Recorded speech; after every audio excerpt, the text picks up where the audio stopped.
नमस्कार, आप देख रहे हैं न्यूज़ 9 नेटवर्क और मैं हूं आपके साथ इस वक्त इस खास बुलेटिन में अरविंद कुमार सिंह। खबर से पहले आप सभी से न्यूज़ 9 नेटवर्क की यह अपील है कि कोरोना महामारी को देखते हुए घर में रहें, सुरक्षित रहें, लॉकडाउन का पालन करें और प्रशासन का हर हाल में सहयोग करें। अब नज़र डालते हैं आज की तमाम खबरों पर। हमेशा से अपने नेक कार्यों से सबके दिलों पर राज करने वाले रसला विधानसभा के बसपा विधायक उमाशंकर सिंह ने एक बार फिर लोगों के बीच चर्चा का विषय बन गए हैं। बता दें कि कोरोना जैसी वैश्विक महामारी में जहां लोग अपने जिम्मेदारियों से परे हटकर राजनीति करने में जुटे हुए हैं, वहीं बसपा से रसला विधायक उमाशंकर सिंह ने अपने निजी खर्चे से 50 ऑक्सीजन सिलेंडर लोगों के जीवन को बचाने के लिए बलिया के सरकारी अस्पतालों को दिया है। ऑक्सीजन सिलेंडर बांटने के दौरान सोशल डिस्टेंस और कोविड-19 नियमों का पूरी तरीके से ख्याल रखा गया। बता दें कि आज विधायक उमाशंकर सिंह ने अपने पैतृक आवास खनवर से अपने निजी साधन द्वारा इन 50 जंबो सिलेंडरों को हॉस्पिटलों के लिए रवाना किया है, जिसमें नगरा को 6, रसला सिरसी को 10, चिलकहर को 2, सराय भारती को 2 और जिला चिकित्सालय पर 30 सिलेंडर बांटे हैं। अगर सिलेंडरों के वजन की बात करें तो एक सिलेंडर का वजन 40 किलोग्राम 700 ग्राम है। मीडिया से हुई बातचीत में विधायक उमाशंकर सिंह ने कहा कि इस समय राजनीति करने का नहीं है और मेरे द्वारा इस तरह का कार्य राजनीति के लिए नहीं किया जा रहा है। हमारा कर्तव्य बनता है कि जिस उम्मीद से हमें जनता ने हमको अपना प्रतिनिधि बनाया है, उस उम्मीद को हमेशा कायम रखना चाहिए। इसी उद्देश्य से अपना मैं केवल कर्तव्य निभा रहा हूँ। क्या कुछ कहा मीडिया से हुई बातचीत के दौरान, पहले वो आपको सुनवाते हैं। हम और आप अगर कहा जाए राजनीति से हट करके, हम और आप, हम लोग कभी मान लीजिए जितनी भी मेरी उम्र हुई है, हम लोग कभी न ऐसा देखे थे, न ऐसा सोच भी नहीं सकते थे। और जो आपके भारत की जो हेल्थ व्यवस्था है, अब वह आप भी जानते हैं, हमसे बड़े बड़े संपन्न देश के भी लोग, उनको सड़क पे हॉस्पिटल बनाना पड़ा। इटली जैसे लोगों को मैंने हेल्थ के माने में वर्ल्ड में सबसे मतलब फुल ऑक्युपाई माना जाता है, उनको भी सड़क पे हॉस्पिटल बनाना पड़ा।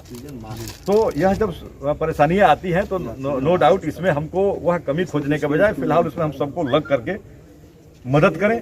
आगे फिर कैसे इसमें हम फेल ना हो, हमें उसकी तैयारी करनी चाहिए। ये जरूर है कि हमारे देश से एक ये लापरवाही हुई है और किसी को अंदेशा भी नहीं था, उसको तो बताएंगे। लेकिन जो हमारे हायर लेवल के लोग हैं, जिनकी पूरी अपनी टीम है, जिनके अपने वो है मतलब थिंक टैंक रखे हैं लोग, वो सब एडवाइस करते हैं, वैज्ञानिक हैं जो बताते हैं कि अब ये हो सकता है, उनको अगर इस तरह का अंदेशा था तो प्रॉपर, जैसे मान लीजिए आज DRDO के अलग अलग हॉस्पिटल बन रहे हैं, तो अगर ये पहले से अंदेशा था कि ऐसा हो सकता था तो नो डाउट पूरी प्रॉपर हमको तैयारी करनी चाहिए। ये हमारे देश से लापरवाही हुई है। फेज 1 से सरकार ने कुछ नहीं सीखा विधायक जी। फेज 1 जब आया उसके बाद मुझे लगता है कि क्योंकि ये मुझे लगता है कि देखिए भारत है, अभी यहाँ पे आप अभी कुछ हुआ हाथ झाड़ के खड़े हो जाएंगे, तो मुझे लगा कि सबको लगा, देखिए जो फैक्ट है, ये फैक्ट ये था कि अब लगा कि कोरोना न देश की सरकार समझ पाई और न हमारे देश की आम जनता समझ पाई। आप अभी अगर कहिए, अगर मान लीजिए हम अब जानते हैं कि नहीं मतलब एक दूसरे से टच में रहने से इसका फैलाव है, तो हमें, मेरी भी तो नैतिक जिम्मेदारी बनती है ना कि हम रोकें। इसके लिए हमें पुलिस की लाठी का ही क्यों इंतजार है? आप बताइए ना, मैंने पुलिस की लाठी का क्यों इंतजार है? हम लोग समय समय पे कह रहे हैं, तो एक हम लोग भी एक उसका मैंने कहने का मतलब कि जो जिस रूप में जिसकी सहभागिता हो, आम आदमी की भी अगर सहभागिता है कि नहीं, हमें भाई एक दूसरे को मतलब एडवाइस करके दूरी बना के रखना है, हम लोग कम मिले जुले, जहाँ जरूरत ना हो वहाँ न बने जाएं, काम भर कर निकलें, तो बेहतर है कि उसको हम लोग रोक सकते हैं। ये जरूर है कि लेकिन सरकार को अब से कम सीख लेनी चाहिए। जैसा कि मैंने खबर आ रही है कि थर्ड वेव भी आ सकता है, थर्ड वेव आए या न आए, लेकिन हमको उसके लिए पूरी प्रॉपर तैयारी अपनी कर लेनी चाहिए। हमको ये नहीं है, बल्कि कुछ और मदों में, तमाम ऐसे मद हैं जिसमें गवर्नमेंट के जो पैसे खर्च हो रहे हैं, जिन मदों में का सीधा पब्लिक से कोई मतलब सीधा फायदा नहीं है, वैसे मदों को काट करके हमें हेल्थ सिस्टम को डेवलप करना चाहिए और इसको बढ़ाना चाहिए, ताकि हमारे पास अगर थर्ड वेव भी आए तो हम निश्चित रूप से उसको हम उससे विजय पा सकें। इस सिलेंडर को आपने आम कीमत से कितनी महंगे में खरीदा है इसको? आप अब देखिए, अब ये कीमत बता करके चीज़ हल्की होगी। अगर हम कोई चीज़ दे रहे हैं तो हम यह डोनेट कर रहे हैं और इसकी हमको किसी से कीमत भी नहीं लेनी है। तो इसलिए मैं ये जरूर कह रहा हूँ कि हर एक इंसान को अवसर में, अरे आपदा में अवसर, उससे काफी महंगा में अवसर से आपदा में, अब वो तो देखिए देना है तो देना है। मेरे एक समझ से यह है कि हर एक इंसान को आपदा में अवसर नहीं ढूंढना चाहिए। भाई जैसे कि है ना, मान लीजिए हम ही लोगों में से, ठीक है, जिसे हमने एक मेडिकल स्टोर वाले से बात किया कि ये दवा जो है पहले इतने की थी, तो वो बताया कि भैया जो हमारे अपने मान लीजिए क्लोज, कहा कि भैया ये दवा पहले इतने रुपए की आती थी, इसमें इतना कमीशन था।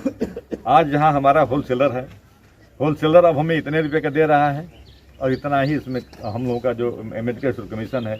होलसेलर का कहना है कि जहाँ से हम ले रहे हैं, तो भाई ऐसा तो नहीं कि रॉ मटेरियल उनका आज कॉस्टली हो गया, भाई रॉ मटेरियल तो कॉस्टली नहीं होगा, लेकिन जिस चीज़ का मान लीजिए, अब जैसे सपोज कर लीजिए नींबू, किसी ने कह दिया कि नींबू से विटामिन सी मिलती है, तो अब मान लीजिए नींबू जो है अब जस्ट आकाश छूले, आज किसी भी मार्केट में जाइए आपको संतरा नहीं मिलेगा, संतरा नहीं मिलेगा। तो कहने का मतलब कि हम ही लोग हैं ना, हम किसी पे अंगुली भी नहीं, किसी पे आरोप भी नहीं लगा सकते हैं। इसलिए वो बेचारा एक चेन जुड़ा है, वो जहाँ से खरीद रहा है, खरीदते खरीदते खरीदते वहाँ तक आया है, उसके हो सकता है उसके प्रॉफिट जो हम तक पहुँचाता है, उसके प्रॉफिट उतना ही हो जितना पहले था ऐसा, लेकिन बढ़ते बढ़ते काफ़ी बढ़ गया। तो कुछ चीज़ों में हमें आपको भी इंसानियत का एक वो चेहरा दिखाना पड़ेगा, और तभी देखिए फिर मैं कहूँगा कि बहुत बड़ी विपदा आई है देश पे। और मान लीजिए चूँकि हम लोग कुछ गलतियाँ हुई हैं देश के बड़े लोगों से, देश के सरकार में बैठे हुए लोगों से, उसको गलती कह लीजिए या जो कुछ कह लीजिए, लेकिन हुई है नो डाउट। हम जानते हैं कि नहीं, हमें हमारा विकल्प यही है कि हम एक आपस में दूरी बना के हम गैदरिंग ना होने दें।